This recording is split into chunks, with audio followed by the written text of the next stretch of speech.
Welcome to another episode of Tell Me Where I'm Going Wrong with Josh and Sean. This week we get deep, meaningful and a little bit heavy as we delve into a variety of topics including fame, death, grief and the human experience.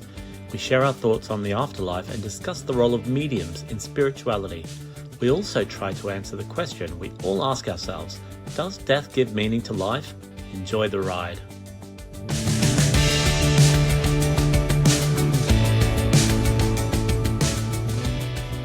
Hi, welcome back to another episode of Tell Me Where I'm Going Wrong. I'm Josh, and together with Sean, we're going to talk to you for about an hour about whatever is going through our heads. Before I say hi to Sean, I just want to remind all our viewers to please subscribe. So whether you're watching on YouTube or listening on Spotify or watching on Spotify, please do subscribe and leave us some feedback. You can comment on the episodes. How are you, Sean? I'm doing all right. I'm a little bit worn out from work and different responsibilities, but I'm doing okay. And I suppose we could give a reminder to everyone as well. The whole premise of this podcast is that Josh and I were our exes. We used to be in a romantic relationship, and now we're friends. And so we feel like we have a unique take on life.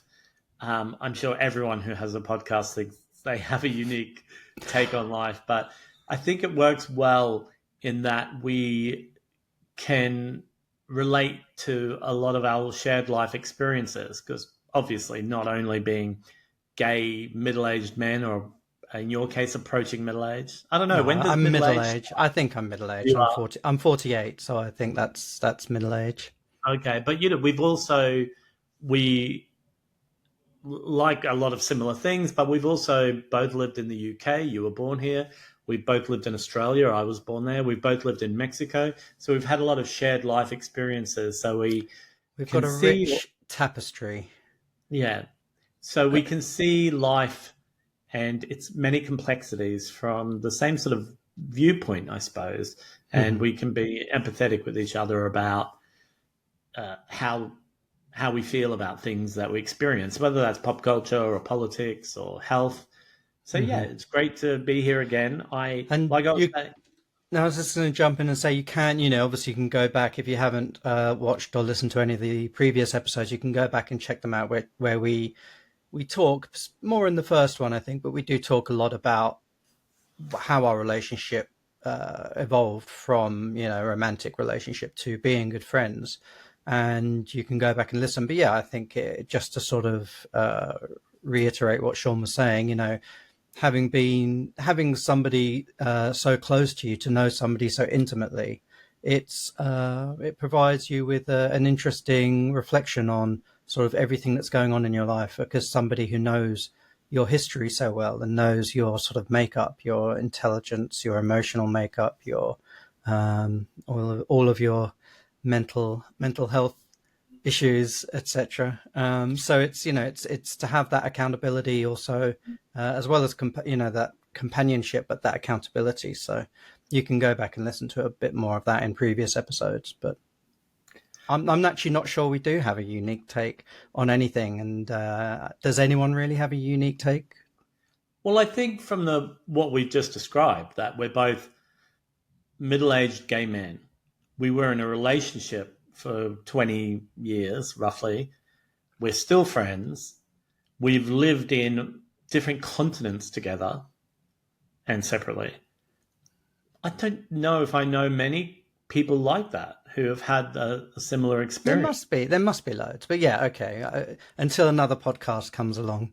But I mean, name one person even personally, who has been in a similar situation that, our friendship and our relationship has spanned Australia, Mexico, the UK, traveling all around the world, hard times, good times, fast times. Fast times at Richmond High. Yeah, it's been a lot. No, that's true. That's very true. I know couples who have been together for 20 years, but often when they end their romantic relationship, or they don't really have anything to do with each other anymore. I just thought of a couple. Who? Chris Martin and Gwyneth Paltrow. conscious uncoupling. I mean, are they still friends? I don't know. Well, probably. I mean, I also think that when people are that super wealthy, it's easier to live outside of what is considered normal or regular for people. I think that if you could fly in and visit somebody for 2 days and then fly out, and then the entire time you're living in the lap of luxury, including the time that you're traveling, Hmm. probably things don't probably seem like too big a deal sometimes. Although Yeah, yeah. saying that, I mean that's also putting famous people, giving them special coping mechanisms or powers or something that they probably don't have.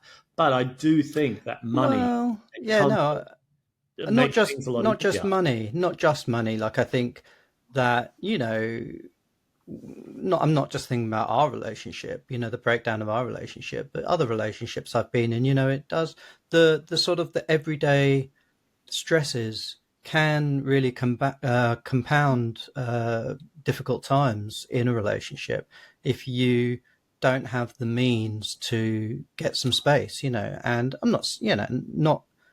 I'm not sure if Gwyneth and Chris did. I mean, they certainly would have the financial means, but they may not have had they may have had other constraints in their lives which stopped them from getting the distance they needed. But yeah, if you have money, you can at least think, okay, I'm not going to go home and sleep in the same bed with this person. If I feel like I need space for my mental health, if you have the money to get away and do that, you can. So yeah, Yeah. that And does make also, it. not only could you afford a very fancy hotel room for the night, but you probably have another house that you can go and Well, sleep yeah, in.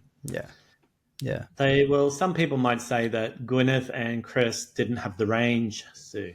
Mm, But I, talking about famous people and how they often get idolized and held up on a pedestal, we forget that they go through very real human emotions. No matter how rich or famous somebody is, or no matter how privileged their life is, things mm, still happen to them that happen to all of us, like illness or death.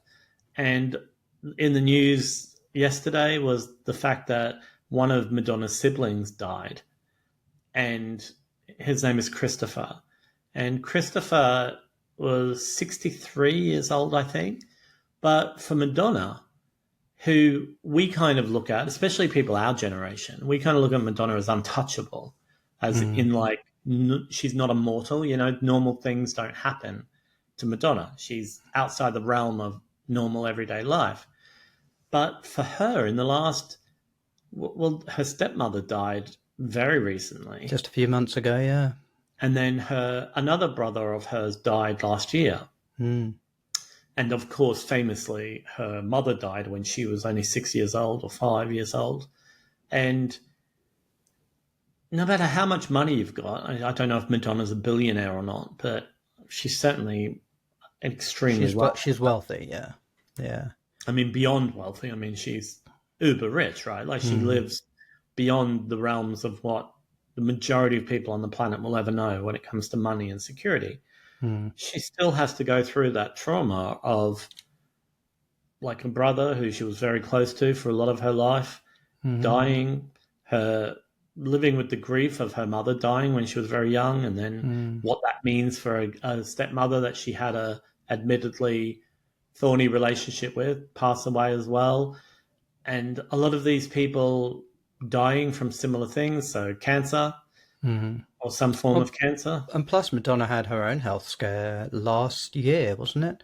That she was in It's, hospital, and I mean, we still don't know really the full story, and I don't think we should sort of speculate on a podcast that's going on YouTube or Spotify. But um, whatever it was that forced her into hospital, I think it must have been quite serious. And so, yeah, to have had all of those things, it must sort of, yeah, no amount of fame or privilege or money really takes away the sense of loss or the sense of grief that those things can do to somebody. So yeah, it must be very tough. But also, knowing what I know, which is sort of I don't know how true it is, but I don't think Madonna had a particularly good relationship with Christopher in the last few years. Yeah, well, she made a post on Instagram today. It was Did she? quite lengthy, and she included some photos of them together, and also Christopher on his own over the years.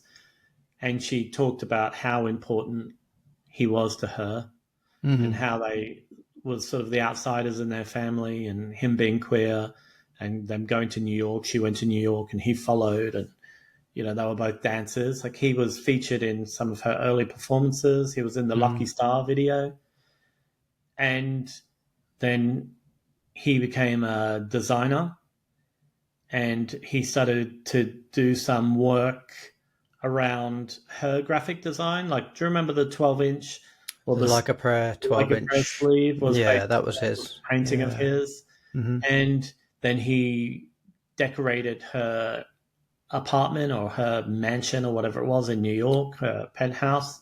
And Hmm. that was, I think, featured in an architecture magazine.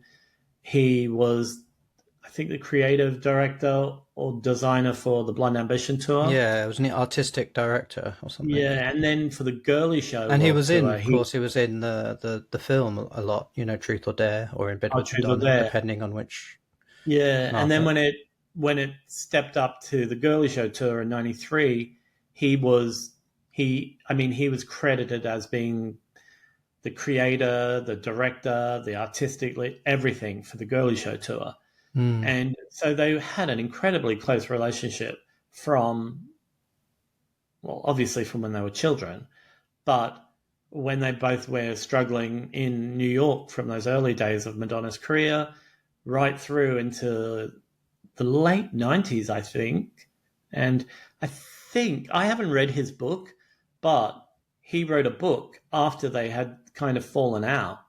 And Do that you know was, why they fell out? Do you know what they fell out over? well, I have a feeling that I've read an excerpt of the book, because I'd never read the book, that it was around the time she married Guy Ritchie. And that, that's also around the time that I stopped being a fan, really. Like, Mm. to me, her creative output or her artistic output stopped being as interesting to me. Mm. And I think there was a lot of that for me had to do with her being uh, in that realm of people like Guy Ritchie, who just is so uncool. It's just not really go from hanging out with Keith Haring or whoever being mentioned in Andy Warhol's diaries to hanging out with Guy Ritchie. I mean, it's really Mm. uncool. But I think there was a rumor, or maybe it was in the text from Christopher's book, that he felt that Guy Ritchie was homophobic. Now, Oh, this really? might be Okay. me completely misremembering it, but he felt, and then maybe he and Madonna had some professional disagreements as well, that Mm. he tried to advise her on certain things and she went another way. And so they had a falling out and maybe argued. And then he wrote the book. And I think she didn't sort of forgive him at the time for the book. She felt it was an invasion of her privacy. Right. Okay. But in this Okay. post on Instagram, she did talk about how they did find their way back to each other, especially when he started to become ill. And I think that she spent a lot of money and uh, time and effort to help him with his treatment, Mm. and that she kind of alludes to the fact that she was either close to him or nearby when he passed. Mm. Okay. But it's sad, but it's just life, right? Like, it's kind of, when you think about death, it just feels so big and separate to you. Like, Yeah. it feels like something Yeah. that will sometime, I suppose, happen, but you never actually think deeply about what the process Well, would be like. yeah, and I don't think you can really because it would literally just drive you mad. Like it's our coping mechanism. We all know we're going to die. Like that's an inherent part of life, but we can't sort of. Well, I mean, we can and we do dwell on it, perhaps, but that is a very difficult thing to hold that in your mind and also at the same time engage in everyday life because if you if you sort of accept or make peace with your unavoidable demise, it makes it very hard to stay focused on all the other stuff in your life, in the day to day stuff. And so, yeah, I think our the way our mind copes with that is to sort of almost pretend like it's not going to happen. Like we can't waste time, or we can't use brain power thinking about that. Otherwise, we would just probably, stop doing everything we're doing, or stop going to work, or I don't know. Yeah, I think it's very hard to come to that realization that, yeah, we can't escape it, and it's there. And yeah, Madonna's obviously going through that now.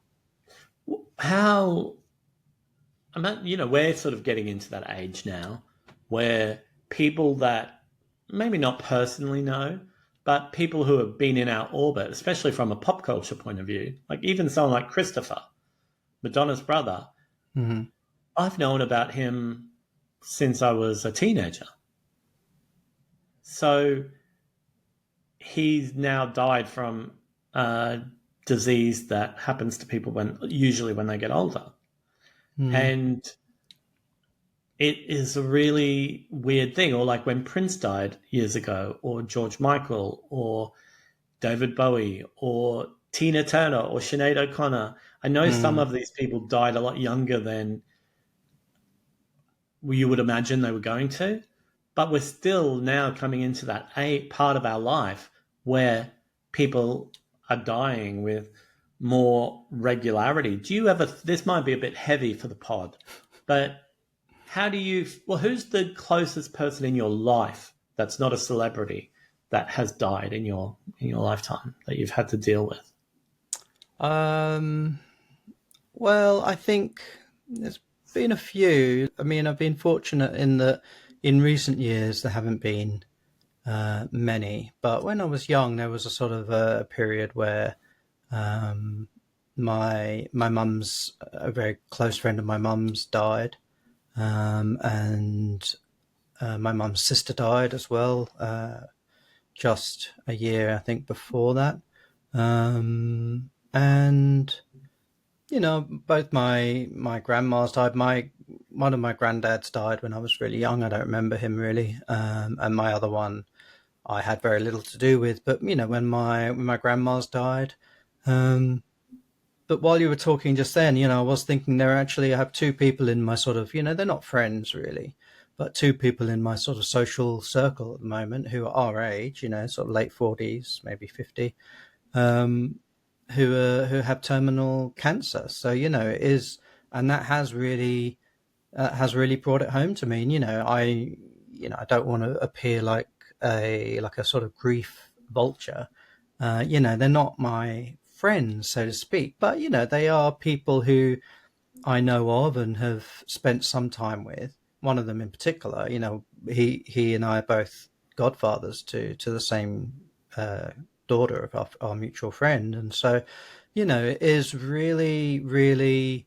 On one hand, you think, fuck, I'm so lucky that I'm still here.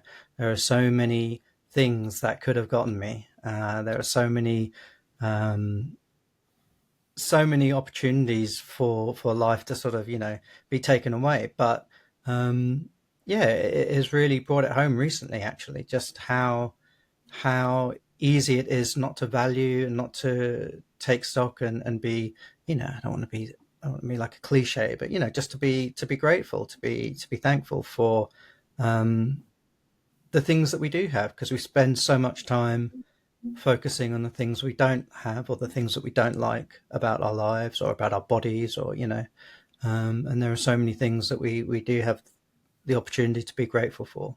But what about you though? Who's the sort of closest person? I don't know. I think like an auntie. Um, Also, somebody that I've known but I didn't see very much recently Hmm. is a mutual friend of ours, Deb's, Yeah, I think in of here her a lot.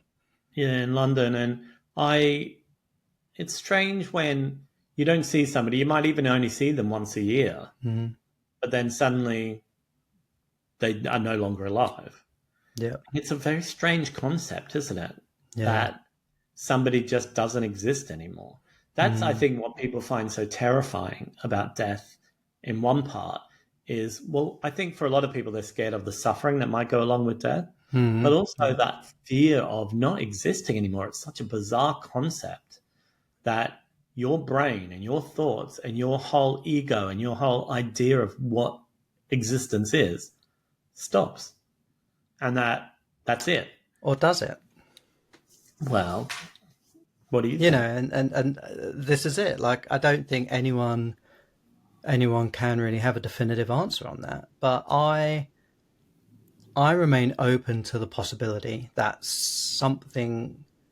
Yeah, I should have. If I'd known this was the avenue this podcast was gonna go down, I probably would have prepared something a bit more thought out, a bit more eloquent. But I remain open to the possibility that something of us survives the what we call death. Something of us exists outside of just our physical form, and I don't know what that is. I don't know, if that is in the I suppose traditional sense of a spirit, or some sort of afterlife in that sense, or whether it is purely just in the form of energy that we put out into the world when we're still alive, that can somehow, in some, I don't know, in some universe that can, or some dimension that can continue existing, and that's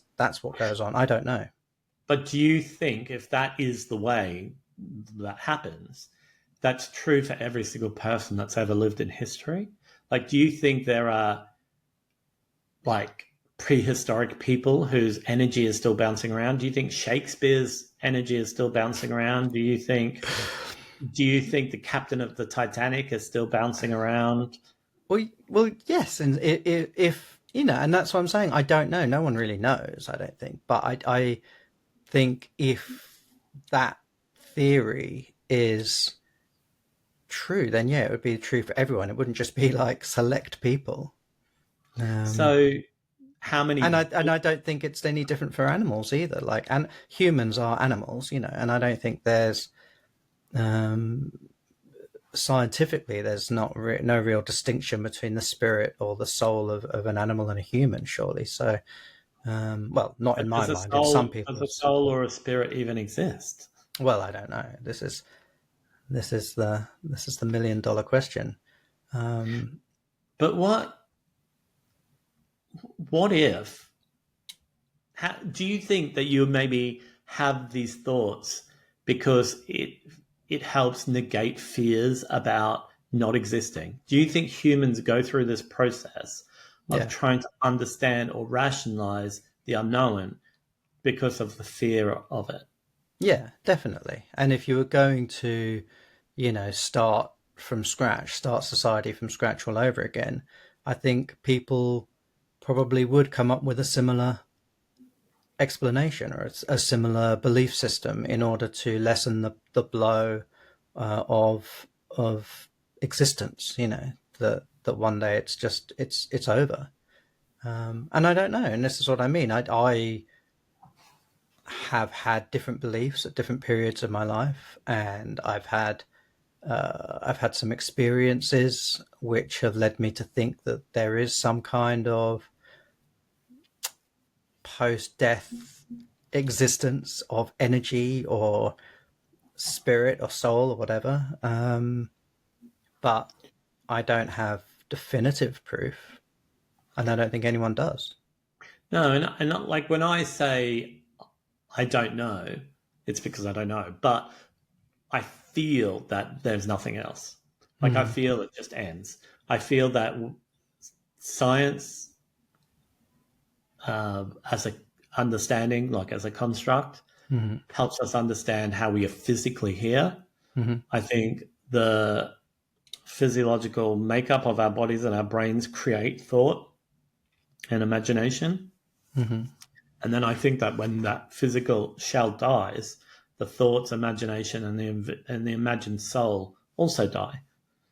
And I think that any remembrance of somebody after that is your own memories and your own energy that you're putting out into the world. Maybe. I don't think people exist anymore. I love the idea of like ghosts, but I don't think I believe in ghosts. I Have you not watched Conjuring, Kesha? know Oh what's my that? god, it's so funny. So it's Kesha. So Kesha's a singer, American singer. If our viewers aren't familiar with her, she did this series called Conjuring Kesha, and I mean it was just horrific, like awful. Um, she I think it was all in America. She would all go around America looking for evidence of ghosts, and she would have. I mean, you'd have to watch it. Or I'm sure you can watch like a highlight thing on YouTube about it. But it is hilarious, and it's trash, but it's quite funny. But just going back to what you were saying, the thing about science, and I do generally accept a scientific explanation of most things in life, and but I do want to sort of caveat what you were saying with that just because science cannot currently explain or prove the existence of something, it doesn't mean that it doesn't exist. It just means perhaps that the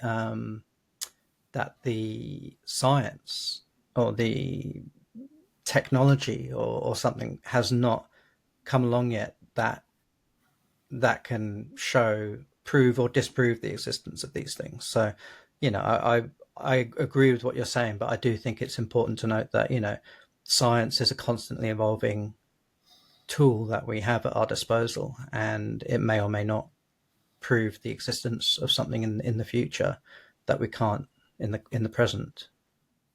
Yeah, for sure. I think one thing that I have a problem with when we talk about death and a possible afterlife is just the rampant exploitation of vulnerable people that goes along with it.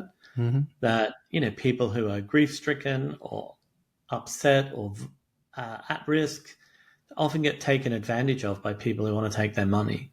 Mm-hmm. Well, Yeah. sometimes it's not money. Sometimes people get just a kick out of exploiting people.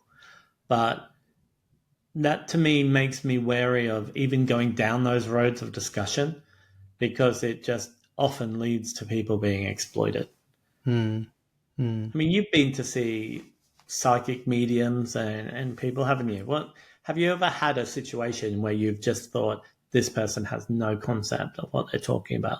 Oh yeah, yeah. I've had both ends of the spectrum and sort of everything in between. So I've had times where they've said something to me which to me is it's very hard to explain how they would have come up with that other than some sort of communication with somebody that's passed. But yeah, I've also had times when I've just thought this person doesn't know what they're talking about, whether they think they know what they're talking about or whether they are fully, you know, in on the scam themselves. Yeah. And I think I've had Yeah. both as well. So yeah. And talking again about mediums, have there been any celebrity mediums that you've watched online that you've been impressed by or that you think, oh, actually they know what they're doing? I mean, I don't. The only one I can think of that I've ever watched is John Edward or Edwards. I don't know if it's with John an S or Edward? not. Edward, John Edward. Have there been any other on like TV celebrity medias? I mean, I'm sure there have, but Oh, um, loads. Like in the UK, like Mystic Meg.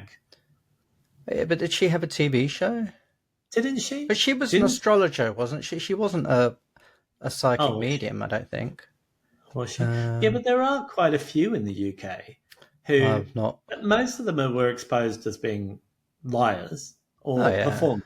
Maybe not liars is maybe not the right word, but performers. yeah. But there have been many exposés on John Edward about his Yeah, and that like the this is a thing. Like, it's compelling TV, but whether it's compelling mediumship, I mean, who knows? Because only the people in that he's speaking to um, can really say. So, I mean, yeah, I mean, TV mediumship is a very odd concept to me, and it certainly raises a lot of red flags. What Um, do you think of like when I was younger? I used to read all of those Shirley MacLaine books. Oh Have you yeah. read any of her I think books? I've read one, maybe where she climbed a pyramid in Mexico to watch the sunrise or something.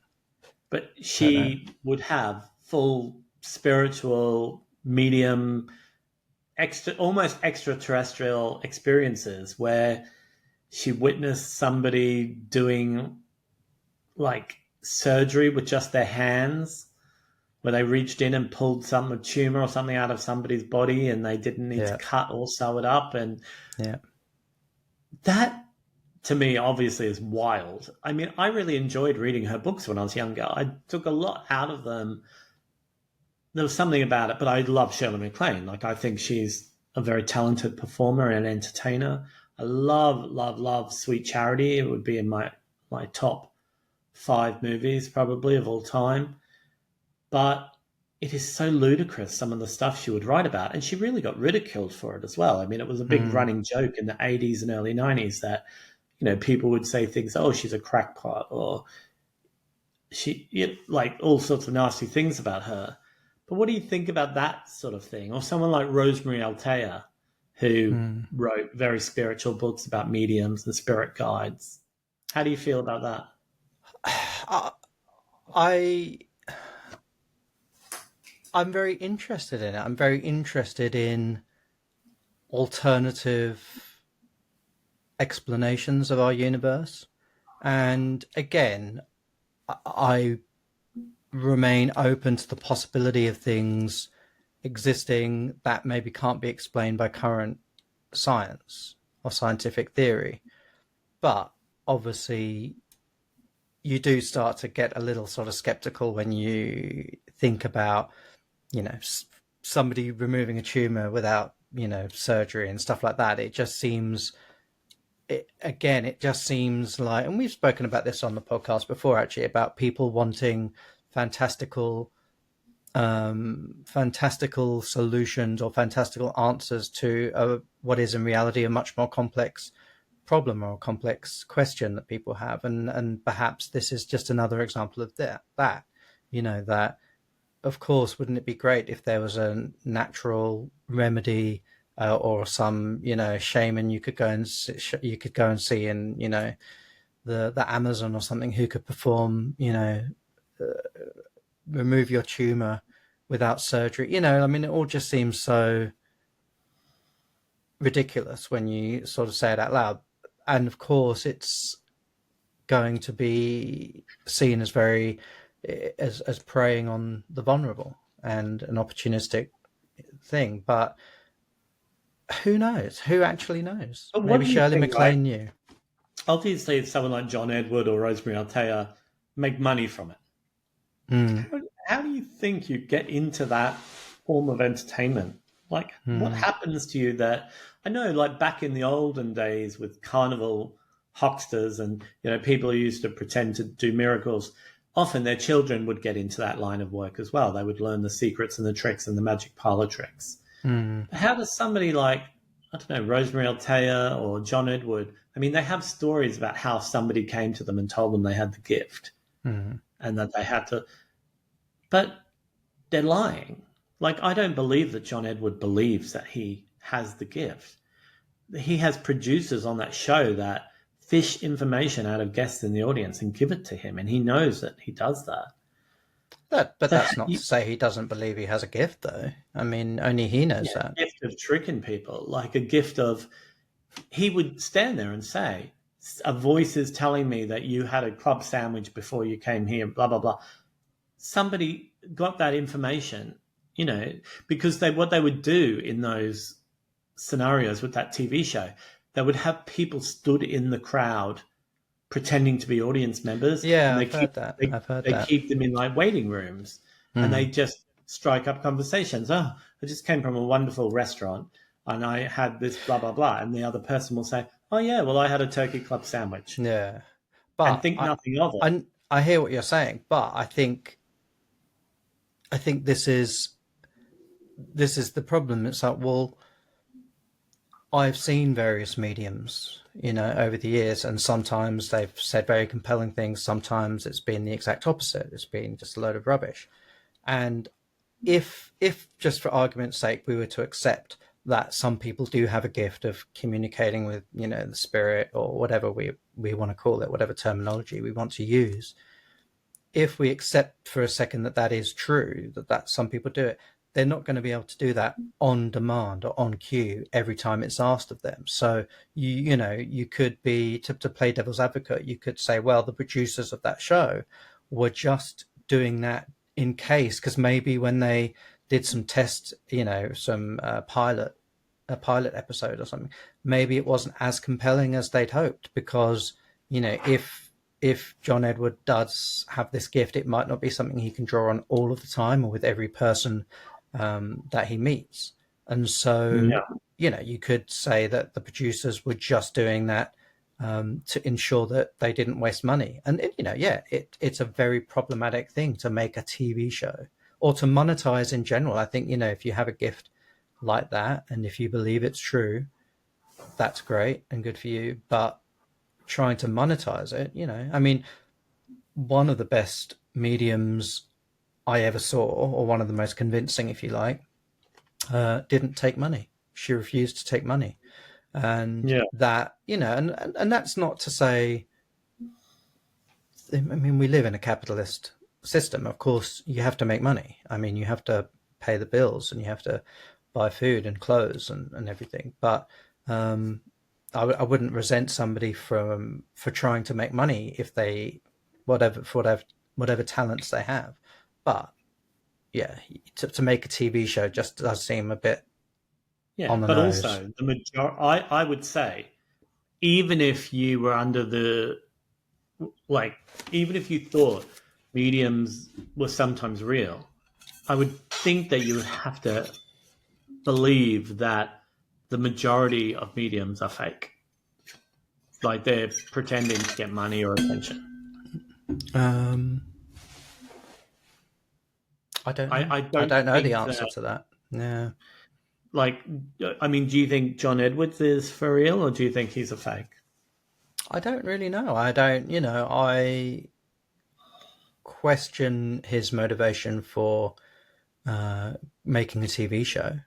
I think Yeah. that's, if you did have a gift like that, you would probably want to just do use it for good purposes, to make improve people's lives. And making a TV show does seem somewhat opportunistic and uh, what's the word? But just not very ethical, perhaps. Um, And but don't you think, I mean, if it's about like money as well, then for some of these people, it doesn't really explain why Shirley MacLaine wrote books when she was already a famous movie star who probably had a lot of money. I mean, she's been famous for a very long time, and her book started coming out in the 80s, was it? So she would have been a famous star for a few decades before she published a book. hmm, I wonder what her motivation is if she truly believes what she's writing about, those things really happened to her. I think I only read one of her books. I don't doubt for a second that she believed all of it. I don't think she could have written, she could have gotten a ghostwriter and done a fictional book if she wanted to, but she chose to do that kind of book or those kinds of books. I imagine she believed every word of it. Um, It just but seems a very white person thing as well, a lot of the time. Like the what belief in the mediums and spirit guides and stuff. But you think? then, like, in the way that we're talking about, like John Edward, like Rosemary Altea, Shirley MacLaine, Hmm. it often appeals to, like, I suppose, middle class white people.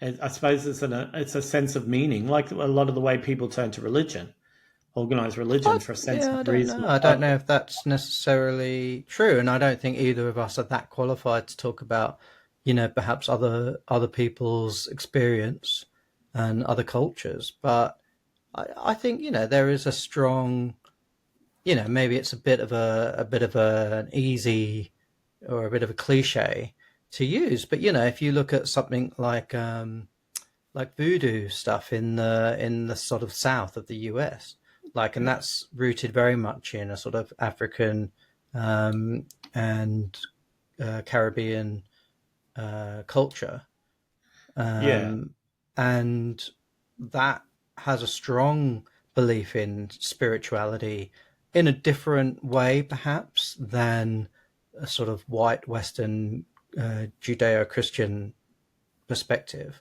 but it's a very strongly rooted belief in the existence of spirits. So I wouldn't say I it is suppose. I necessarily a suppose white. what. No, but what I mean is like it's usually white people who become famous or celebrated for it. But maybe Well, that's more to that's do with systemic racism well, and yeah. I was just going to say not. that's just any. You could take any, like you could literally take any, gift or any profession and say that's true. So I don't know if that's a really useful sort of litmus test for this. But is like mediums or spiritual guides will often talk about how they also believe in Jesus and Some that. do, some don't. I wouldn't say it's an Have exclusive. you ever seen or heard of a medium or a spiritual guide who believes in another form of religion other than Christianity?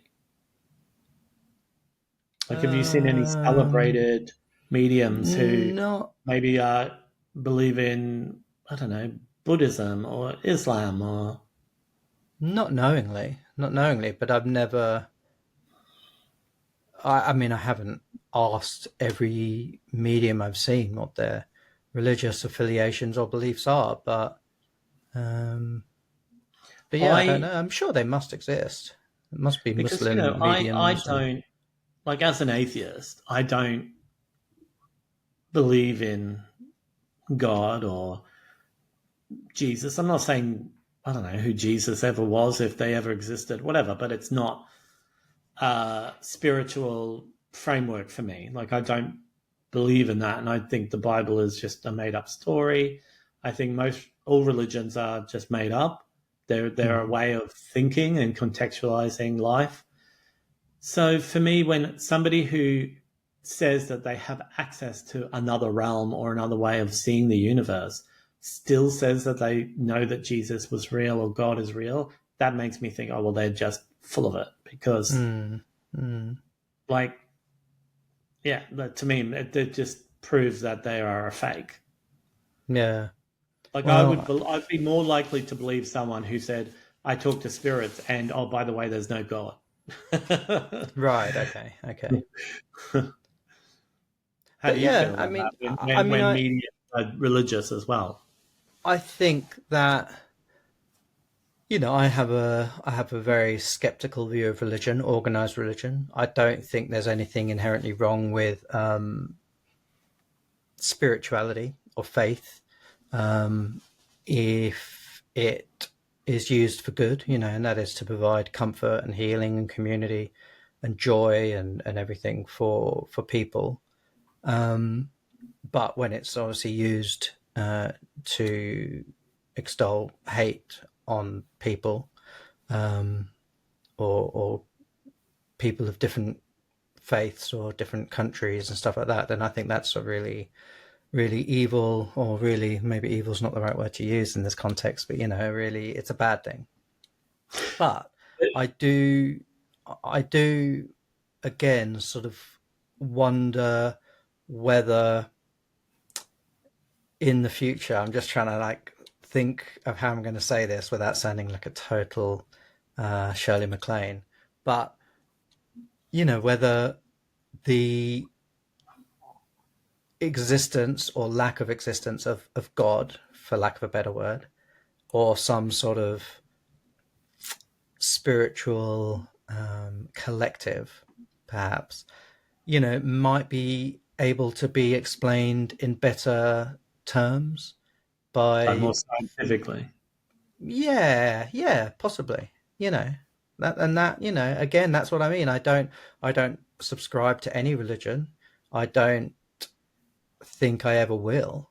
And but I do remain open to the possibility of something outside of my understanding existing. I mean, if you going back to science, we thought for tens of thousands of years, humans thought that everything we could see was the extent of the universe. We didn't think of the existence of anything else.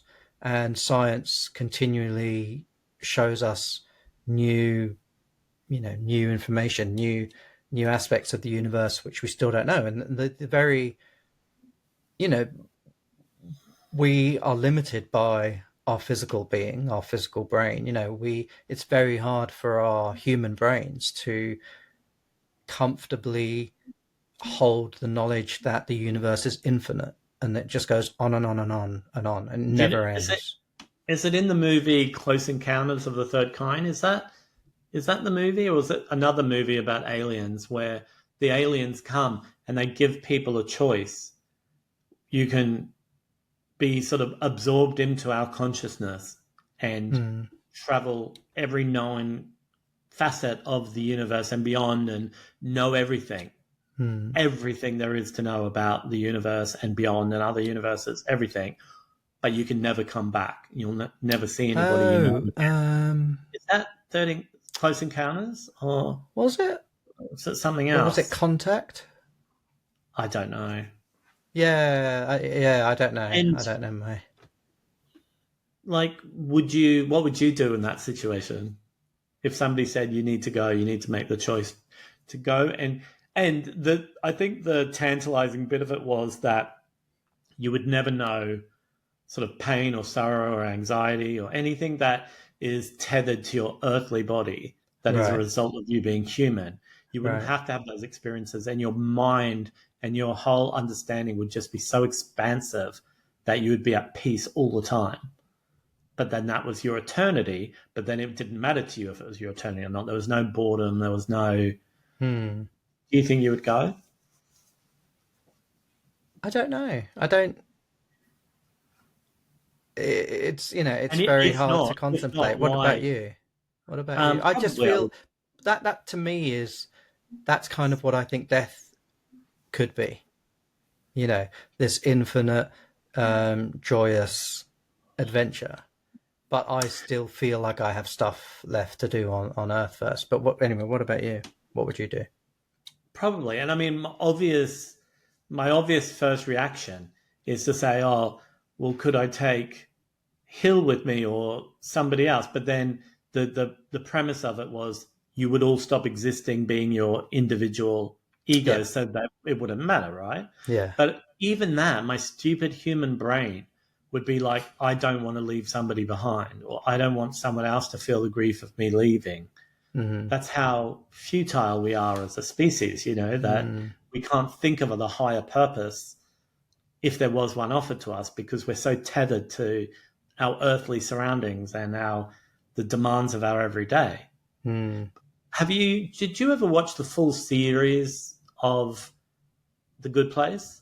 No, no. Can I give you a spoiler? Can I do a spoiler alert for people watching? Sure. So obviously the premise of the show is that have to they die and then they go to this place and it's kind of like limbo where they're deciding whether they go to the good place or the bad place. In the end, in the final episode, they realize that they can stay in the good place where everything is perfect in relation to their human selves. So they're surrounded by people they love, all the food that they like, they're comfortable, they have everything they need, and they can Hmm. stay like that forever. Hmm. And then when they decide that their soul or whatever it is has had enough of that, they walk into a void and they cease to exist. Mm, And okay. so it's very, very confronting. The final episode. I mean, the show is a bit stupid sometimes, Mm, but it was very confronting, that concept of deciding that you've had enough and that you understand that anything that could happen to you on earth is it's finite, hmm. and that you can make the choice to step out of that. And so in the show, who's the main actor in that? Ted Danson. No, the lead, who I don't was know. Oh, what's her name? I can't remember her name. What, the English woman? No, she's not English. She's a US blonde. She's the lead character, Eleanor. Her name is in the show, I but don't I know. can't remember. I, I, yeah, I watched a couple episodes. I don't remember. Okay, so Sorry. she's the protagonist, and that's it's all about her. And so at the end, like the person that she falls in love with in the good place says, "Hey, I've had enough. I want to go," but he's too scared to tell her. And then she begs him to not go to the void. But then after a long time, and I mean, the show suggests that it's a really long time, like an eternity, that they're there, like billions of years or whatever. And then she says, "Actually, I realize I'm being selfish. You go." And he goes and walks into the void. It's very sad. And then Mm, she gets to a point, and the show ends where she realizes that, yeah, she's ready to go there as well. Like other people that she'd spent her life with, and like her mother or guy she fell in love with, all of that, they'd realized they were with peace with their existence not existing mm, anymore. And it was mm. really quite moving. But But it's so it interesting, isn't it, from a sort of philosophical, or I don't know if that's even the right word for it, but and this is what they used to say. Was it in the intro to 6 Feet Under that they used to say it's death that makes life. I can't remember what they said. Do you remember? It was like, or maybe it was the trailer that they used for 6 Feet Under. It was it's death that makes life sort of worth living, or something along those lines. And it's true, Yeah. isn't it? Like it's And I suppose that was the intent of the end of the good place was all of that good stuff that's happened to you only matters if it stops existing. Yeah. Otherwise, yeah. If we didn't think we were ever going to die, if we thought that everything was there forever, that would actually take a lot of the pleasure out of it, wouldn't it? Or a lot of the impetus to do things, spend time with people, or go to places and have those experiences. But it's the Brings sort me of back full circle to my favorite topic of vampires. how And so. well, vampires in effect could live forever Oh if they yeah. don't get burned by the sun or someone puts a stake through their heart. And then having that, like, often characters in books, in vampiric lore, like live for centuries. Hmm. And just that, would that ever become repetitive? Or like, obviously you'd see human civilization change in that Hmm. time, which would be interesting, but you're talking about very, very long changes. Like you Hmm. wouldn't get it. You don't go, oh, now it's the 60s, or now it's 2020, or now it's the year 5000. Hmm. But going back to a sort of more full circle within this episode, talking about Madonna's brother Christopher, Hmm. what other famous people do you think of who have, I don't know. I mean, they're not really famous. Like Christopher isn't famous, obviously, like Madonna's famous, but to Madonna's fans, he was very famous. Hmm. What other celebrities are like that who have got siblings who are, not like Kylie and Danny because they were both quite famous, but are there other celebrities that you know of that had almost famous siblings who are kind of on the periphery of what they do? Well, Dolly Parton has she has a few, she has about eight siblings, I think, right? And Yeah. one of them, or at least one of them, maybe more of them, are also country singers. Hmm. And Dolly, I think, just did a cookbook with one of them. I don't know if she's one of the singers or Yeah. not, but Yeah, I um, saw a little Instagram video they did where they, all these like trending videos where they mention things and you've got to say whether you want it or you don't want it, like smart mm, smash or pass or that sort of thing. And she was doing it with the sister. It must have been to do with the cookbook, and they were talking right, about like, mashed potato and gravy, or right. certain types of southern food, and they were both saying whether they want it or not.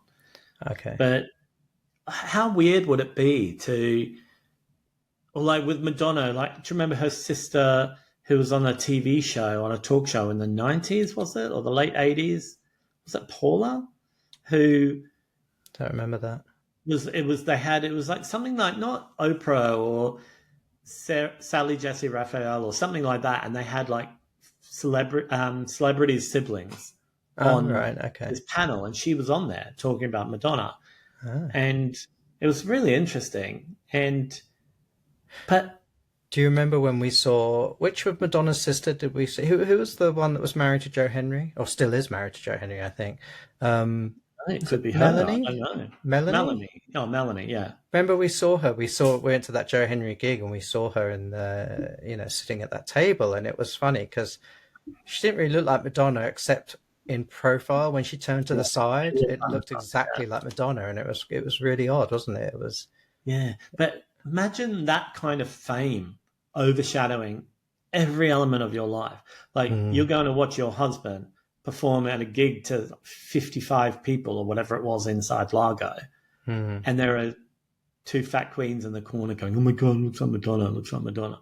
We probably would have I been very think we low. were a little more discreet than that. No, I'm sure no matter how much you think you're being cool or sly, if you're in that position, Maybe, someone's looking at you. You'd get this sixth sense. You or know maybe that you, someone's yeah, watching or you. maybe you would just learn to exist in the world without, you'd Yeah. learn to put filters up. But what would that do to you? How would you feel being that overshadowed by Yeah, it somebody? would be really hard, wouldn't it? It would be really tough to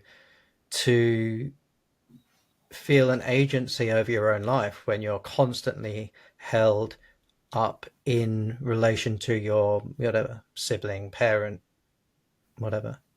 It would be And really that tough, I think. you would never know if anyone you met in life wasn't just trying to meet you to try and get closer or get information or Yeah, pass this demo to Madonna or yeah. I mean, it would make you actually want to keep it a secret, wouldn't it?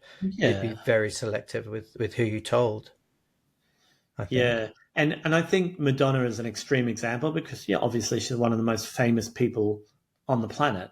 But at the height of her fame in the 80s and the 90s, Hmm. it would have been unbearable.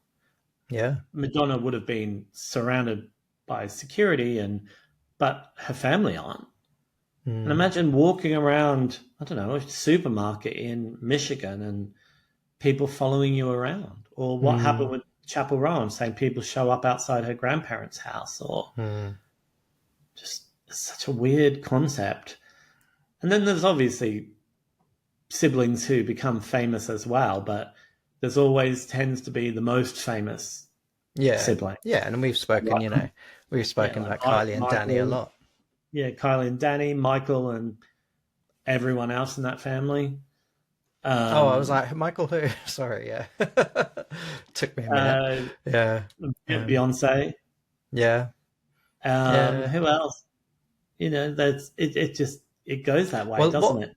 the family I think of a lot is, Debbie Reynolds, of course, Carrie Fisher and Billy Lord, to have three generations of But actors. Billy is nowhere near as famous as those No, but oh, not the others. yet. But I mean, she's still relatively young. I mean, she could But go on. but I mean, I think it's hard for younger people to understand how famous Carrie Fisher was. Like Yeah. incredibly, what one of the most famous, recognized, famous people on the planet. Hmm. And I think going back a generation before, yeah, Debbie Reynolds was the same. She was huge, huge star. Hmm. So yeah, that would be difficult. But then you get people like who's like Julia Roberts with her brother Eric Roberts, Oh yeah. and Yeah. he was famous first, but then she became more famous. What was he famous for? He was an actor, I don't like really he was know. in movies, and he Okay. was a few years before, and I read an interview with him where he said that Julia would come and stay with him while she was trying to get into acting because he Hmm. was an actor. And then she became, she's a global megastar, isn't she? I mean, think of things like Pretty Woman or Oh yeah, what, she's a what, huge star now. what do you think her biggest role is that should always be remembered for? It always is sort of the first thing on the list. I don't know. I mean, Pretty Woman, even though maybe it's just our generation, she's best known as, from Pretty Woman. But I mean, something like Erin Brockovich, probably. Yeah, Um, maybe if you were to try and talk more seriously about her as an actor, you might say Aaron Brockovich. But yeah, Pretty Woman would be the first thing that most people would think of. yeah, And what do you yeah, think then about like someone like Christopher Ciccone who died, yeah. Madonna's brother? What do you think if you had to explain to him like the legacy that he has as an individual? Hmm. How would you explain it to people very succinctly? Like, what would you say that he created or was involved in that left a mark on the world? That's tough. I suppose if I would just say he was an, if I couldn't mention his famous sibling, I would just say he was an artist. He was a he was a celebrated artist. But again, it's really hard because it's impossible. It's impossible to separate him from the universe of Madonna, because without that connection, would we know his name? Would we have seen any of his art? Who knows? Yeah. And then it's not Mm. just even Madonna's siblings, but anyone who's been in her orbit. Mm. You think of her backing singers like Nikki Harris and Donna DeLore. They could never be that famous. Like Madonna is like a once in a generation level of fame and Mm. success. So nobody who is in that realm with her could ever be at that level. I mean, it's so incredibly rare. Even if you think of someone like Michael Jackson and Janet Jackson, Michael was always Mm. another stratosphere up, no Yeah. matter how famous um, Janet, like how famous Janet was. She was Mm. never at that level. I mean, she might have sold at times as many, if not more, records than Michael, but from a worldwide level of fame. And so it would be tough. You'd just have to make peace with it, right? If you were looking for fame or notoriety or money or to be creative, you would just have to think that has nothing to do with me. That's not a value of my worth. You would just have to Yeah. switch off from it, right? Yeah. Yeah. But I think people struggle. It's very hard to do that, and sadly, that's why a lot of people turn to drugs and stuff like that. Because it's virtually impossible to just switch things off like that. So yeah, it's sad. I was just thinking of, I was thinking then of Mariah Carey's sister who died. Mm-hmm. Wasn't that long ago, was it? It was a few No, a years few ago. weeks. No, a few weeks, wasn't it? Oh, was it? Someone just died in Mariah's world a few weeks ago. Well, no, the sister I'm thinking of it was at least a year or two, maybe more ago. Oh, maybe I've got it Um, wrong. I don't know. but yeah, it must be. God, this is a very deep and somber episode, isn't it? I think it's death isn't spoken enough I was outside of hushed tones, you I know? was going to talk about this book because just before we started recording, I just grabbed this book that I'm reading at the moment. This one that you lent to me, and this is the Cookie Mueller book, and it's a collection of writings. So Cookie Mueller was an American actor, and well, I mean, she wore many hats. She was a designer.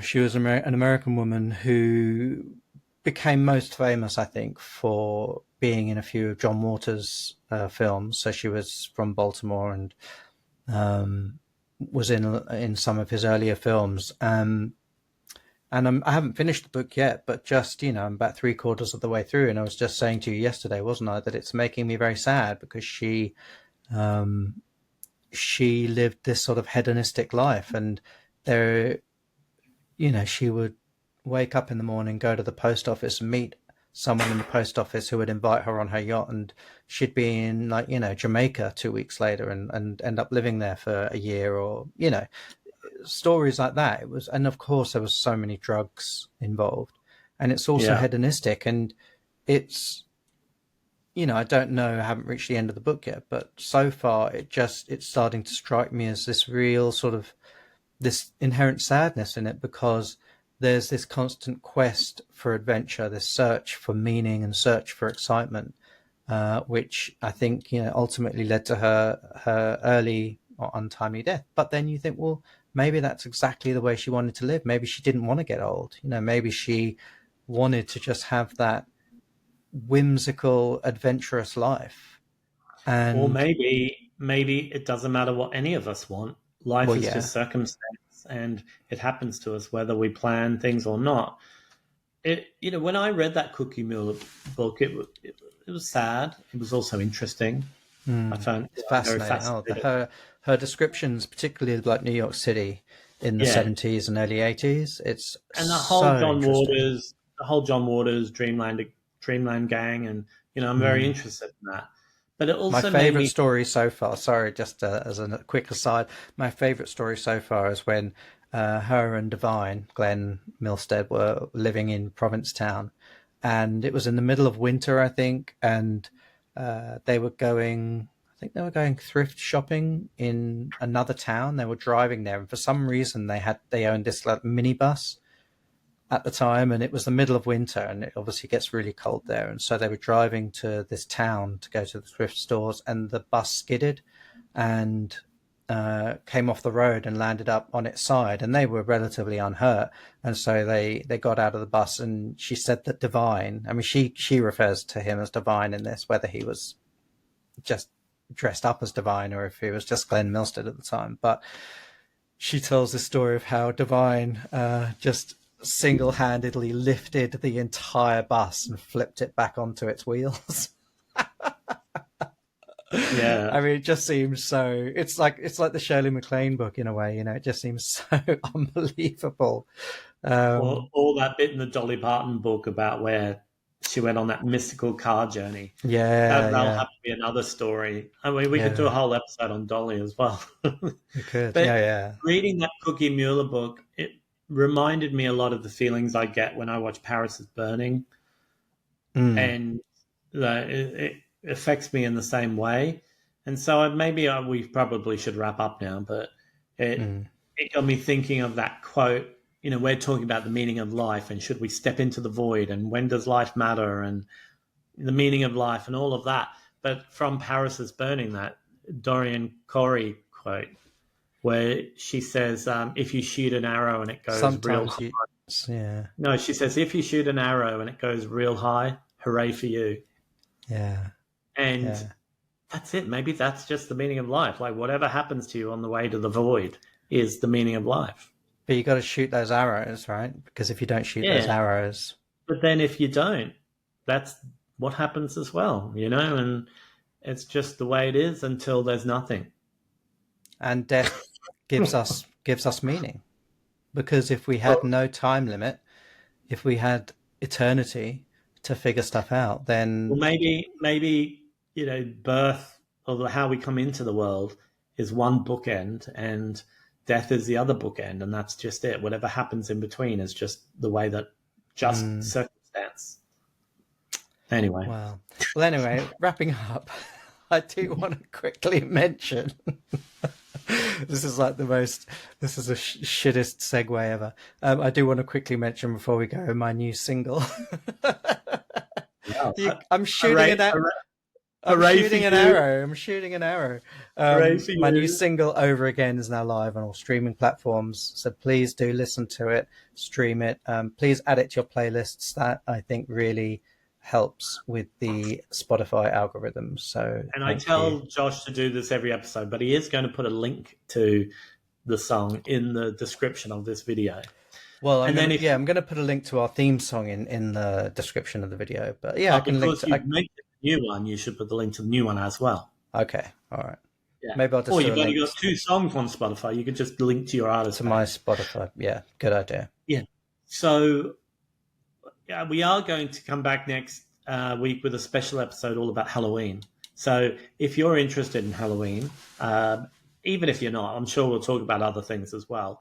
But we're going to talk about Halloween, what it was like growing up, where we lived, famous movies about Halloween, songs, art, everything about Halloween. I'm very excited about that. And Me too. if you want to follow me on Instagram, you can find me Fat Gay Vegan. And if you want to follow Josh, it is Josh and the Jumpstarts. Mm-hmm. And like we said, there are some links there for Josh's music. And apart from that, we will be back in a week. Yeah. And enjoy. I don't know how to end this. I know it's such a serious episode, or such a deep-reaching episode. It's hard to think of a way of wrapping that up succinctly. But yeah, just keep shooting those arrows, and hopefully some of them will go real high. And if they do, hooray for you. All right, we'll see you next time. Bye. Bye-bye. Bye.